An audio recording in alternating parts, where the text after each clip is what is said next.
यादव जी, और ताकत मिलती है और ऊर्जा मिलती है, लेकिन उस ताकत ऊर्जा का कहां इस्तेमाल होता है, यही सवाल मैं आपसे पूछ रहा हूं। अफजल अंसारी कहां करते हैं उस ताकत का इस्तेमाल? साफ है। देखिए हिमांशु जी, जो आपने बयान चलाया अफजल अंसारी जी का या हमारे राष्ट्रीय अध्यक्ष जी का, उसमें 101% सच्चाई है, कहीं कोई गलत बात उन्होंने नहीं कही है।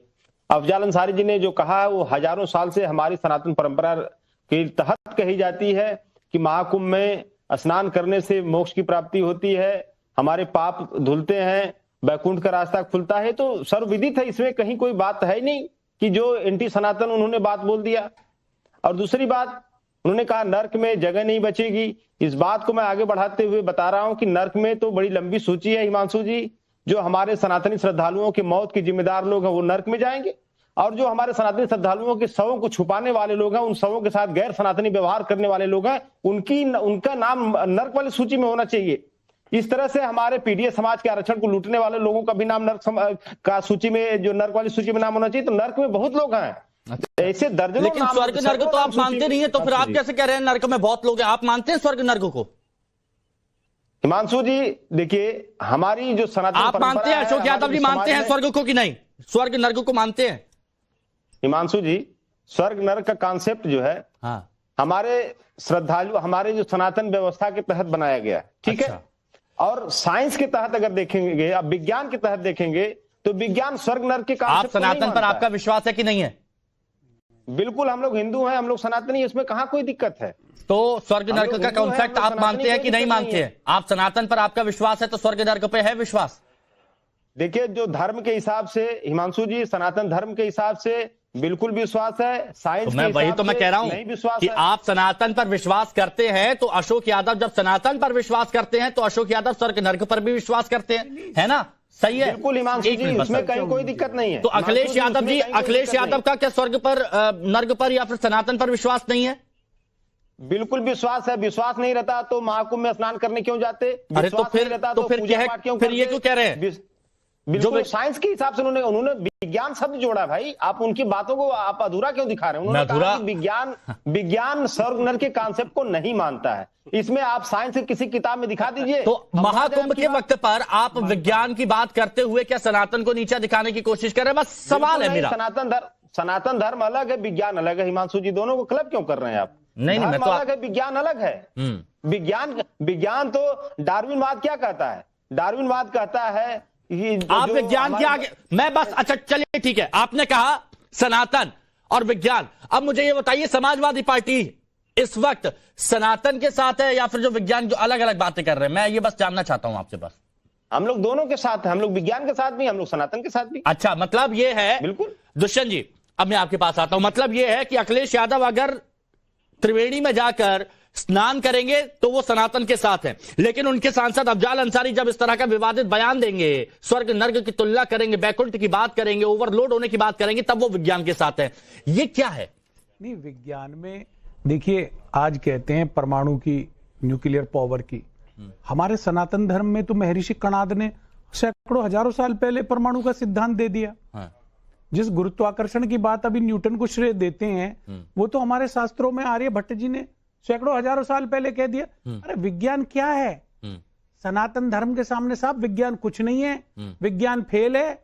आप चले जाइए कैलाश पर्वत पर चढ़ के मुझे दिखा दीजिए, दुनिया का कोई वैज्ञानिक, कोई पर्वतारोही कोई हो, वो ऐश्वर्य शक्ति के सामने विज्ञान कुछ नहीं है। श्रीमान जी, ये विज्ञान मानता है, विज्ञान ने खुद कहा है कि गॉड पार्टिकल है, लेकिन कुछ लोग हैं कि राजनीतिक विरोध के चलते धर्म की मान्यताओं के ऊपर आघात कर देते हैं।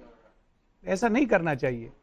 हमारा सनातन धर्म दुनिया में सबसे प्राचीन है, तो सबसे सिद्धांत के आधार पे आधारित है, वेदों पे आधारित है, और वेदों को दुनिया मान रही है, और दुनिया की यूनिवर्सिटियों के अंदर वेदों के ऊपर रिसर्च हो रहे हैं। लेकिन हमें इस प्रकार की बातें नहीं करनी चाहिए, चाहे कोई भी पॉलिटिकल पार्टी है, कोई नेता है। प्रत्येक धर्म का जैसे हम सम्मान करते हैं, हम मुस्लिम, सिख, ईसाई, जैन, बौद्ध, पारसी, उसी प्रकार से हिंदू धर्म की भी मान्यताओं का सम्मान होना चाहिए। और कुंभ भी उन्हीं मान्यताओं में से एक है। और कुंभ के बहुत सारे वैज्ञानिक कारण हैं, अगर मैं बताने लगूंगा तो घंटा बीत जाएगा। लेकिन मैं बस ये जानना चाहता हूं, आपने कहा कि ठीक है कि सनातन की परंपरा हमने देखा है कि कितना बहुत सा विज्ञान है, जो उसका एक अभिन्न अंग सारा है, जो विज्ञान हाँ है। जो उससे प्रेरित है। टोटल जय हिंद दोस्तों, अभिषेक ऑफिशियल टीवी में आपका स्वागत है। आपने वीडियो में डिबेट के माध्यम से सुना होगा कि सपा प्रवक्ता ने जो कहा, अगर उन्होंने सही कहा तो सनातन के साथ में, अगर किसी पार्टी के प्रवक्ता कार्यकर्ता ने गलत बयान दे दिया तो फिर वो बोलते हैं कि हम विज्ञान के साथ है, विज्ञान ऐसा करता है वैसा करता है। हिमांशु दीक्षित ने बिल्कुल सही बात बोली और इसको डिफाइन करने के लिए राजनीतिक विशेषज्ञ हैं जो विज्ञान और शास्त्र के ज्ञान का नॉलेज रखते हैं, और ये सारी बातें देखने के बाद वो अपना तथ्य रखते हैं और महाकुंभ पर भी अपना विचार देते हैं।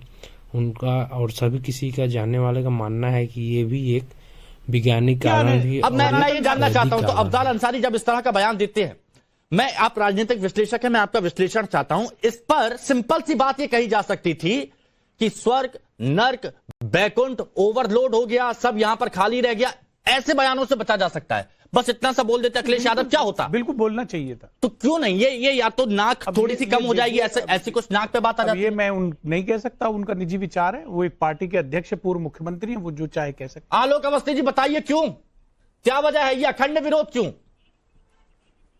देखिए हिमांशु जी, जब से महाकुंभ हो रहा है, इनका पीडीए का जो नारा देते थे उसकी धज्जियां उड़ गई हैं। वहां पे सिर्फ नरमुंड हैं और वो सिर्फ सनातनी हैं, जो कि वहां पे करोड़ों की संख्या में भाग ले रहे हैं। ना जात है, ना पात है, ना अमीर है, ना गरीब है, एक हर वर्ग, हर एक जैसा शामिल हो गया है। यह इन लोगों के जो जातीय आधारित दल है, उनके पेट में मरोड़ स्वाभाविक है। और जहां तक अफजाल अंसारी जी की बात है, उन्होंने कहा कि आपने दोहराया, तो मैं अफजाल अंसारी जी से पूछना चाहता हूं और अखिलेश यादव जी से भी पूछना चाहता हूं कि अफजाल अंसारी ठीक है, सनातनी तो जो स्नान कर रहे हैं वो तो स्वर्ग जा रहे हैं, आपने भी इसका जो है हमको एक पट्टा दे दिया है। तो नरक का स्थान जो लोग नहाने नहीं जा रहे हैं, आप जैसे कुछ और, आप जैसे धर्म, आप जैसे कुछ और आपके जो समर्थक है, क्या वो नरक में अपना स्थान बुक करने जा रहे हैं क्या? और अखिलेश यादव जी, आप फिर स्वयं भी जो है सनातन धर्म को प्रतिनिधित्व करते हुए कुंभ में नहाने फिर क्यों गए थे? उसका पीछे क्या कारण था? अफजाल अंसारी को बताना चाहिए कि सनातन धर्म के नहाने के बाद अखिलेश यादव जी स्वर्ग में जाएंगे या कुंभ में जाएंगे। पुरातन काल में जब सिर्फ खाली सनातन था, उस समय भी तमाम इस तरह के निशाचर आते थे और ऋषियों मुनियों के यज्ञों को ध्वंस करते थे, उनका भरोसा इसमें नहीं था।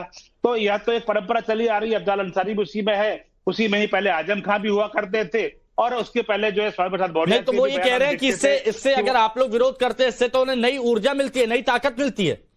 खुलकर बोल बात है, निशाचरों को भी ऊर्जा मिलती थी, जो भगवान, जो गॉड पार्टिकल के खिलाफ भी एक जो तत्व है, दोस्तों अगर आप यहाँ तक आए तो हमें उम्मीद है आपको वीडियो काफी पसंद है होगा। आपसे रिक्वेस्ट रहेगी कि आप हमारे चैनल को सब्सक्राइब करके वीडियो को लाइक कर दीजिएगा, बेल आइकन घंटी को प्रेस करना मत भूलिएगा, ताकि ऐसी वीडियो आपको हमेशा मिलती रहे। और जाते जाते इस वीडियो को शेयर जरूर कीजिएगा ताकि सारे लोग इस वीडियो को देख सकें। यह डिबेट टाइम्स नव भारत के स्टूडियो में चल रहा था। एंकर हिमांशु दीक्षित, आए हुए लोग हैं आलोक अवस्थी, स्वामी चक्रपाणी महाराज, अशोक यादव, दुष्यंत नागर ने अशोक यादव पर ऐसा लपेटा कि बिल्कुल सही जवाब और सारे विज्ञान और तथ्य को फेल करते हुए उन्होंने बताया कि सनातन धर्म में कोई ऐसा धर्म नहीं है जिसमें हर किसी चीज़ का वर्णन लाखों करोड़ों साल पहले कर दिया गया, तब सिर्फ उसका रिवीजन किया गया है वैज्ञानिकों के द्वारा। आप क्या मानते हैं कमेंट कीजिएगा। तब तक मिलते हैं अगली वीडियो में। जय हिंद, जय भारत। वीडियो देखने के लिए आपका बहुत बहुत